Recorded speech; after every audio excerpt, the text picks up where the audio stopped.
march on the side. We shall see victory on the other side. We shall see progress on the other side. We shall be together, hand in hand, against all, against all,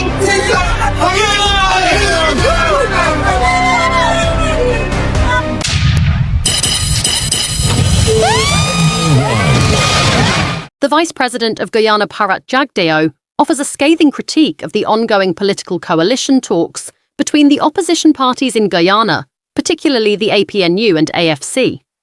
So they are not making any difference, any configuration that they come up with.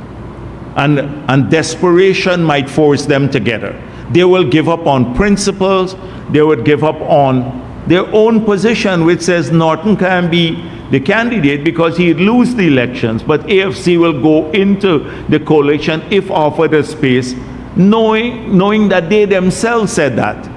He highlights the confusion, dishonesty, and internal contradictions plaguing their negotiations, noting that these parties frequently contradict each other in public statements and lack a unified position or policy platform.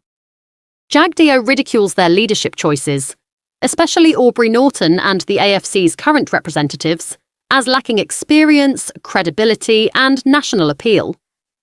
The Vice President argues that the opposition is recycling the same individuals who were part of what he describes as a disastrous previous government, and suggests they are motivated solely by desperation and a scramble for positions, not national development. He contrasts this with the PPP's leadership, touting President Irfaan Ali's and Prime Minister Mark Phillips' experience, achievements, and global recognition. What are you ready for? What are you ready for? What are you ready for? Victory!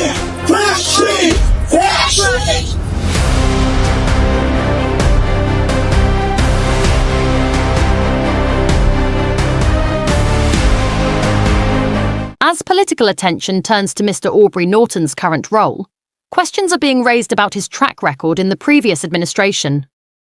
During his time in government, Norton held the title of Advisor on Empowerment, the highest position he occupied under the Granger-led administration.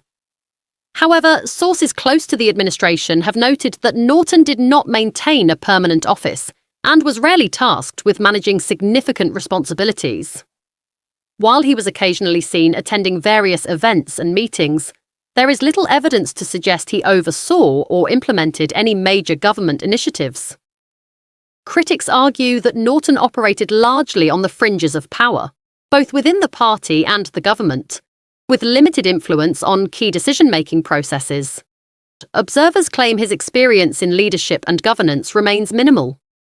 The concerns come at a time when leadership credibility and proven competence are under the spotlight, with many calling for a more results-driven approach to public service. So we have now Mr. Norton. Norton in the last government, which was the pinnacle of his government position, was some advisor on empowerment.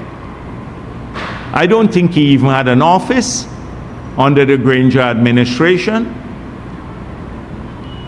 He used to be seen around different places, but I don't think he even had a permanent office. Never managed any large-scale tasks. Never had to implement anything. As I said before, he's a little eager, and also he operated around the periphery of the power structures, both at the party level and at the government level. No experience whatsoever. Jagdeo concludes by emphasizing that the PPP has a proven track record of delivering on promises, whereas the opposition lacks competence, credibility, and any serious election program, despite elections being just a few months away. The second thing is leadership.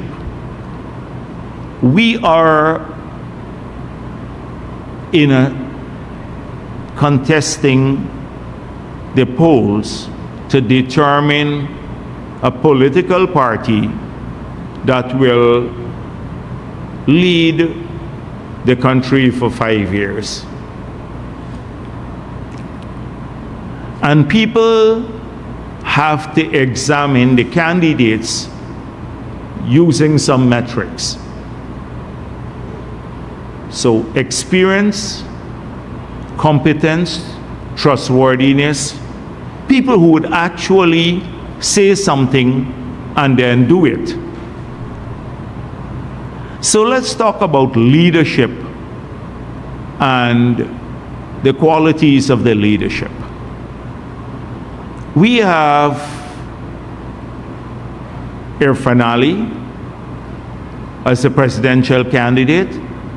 Irfaan spent a number of years in the cabinet before he became president. He had several portfolios, housing, in a period when we had one of the largest expansion in the housing program.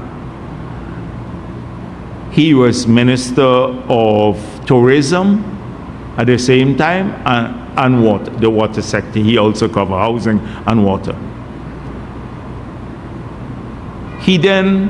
So he was in the cabinet for several years, listened to the conversations, was involved in the discussions on all sorts of issues, from national security to everything else, because by virtue of your presence in the cabinet.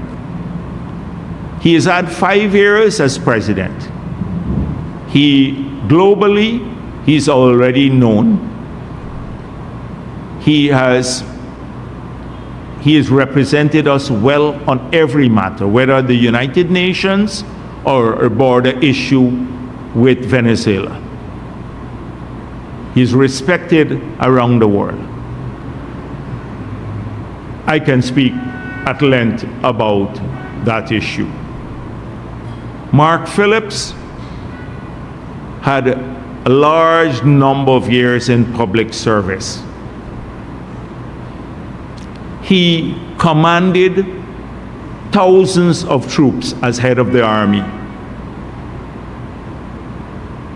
He's been prime minister for 5 years with substantive portfolios.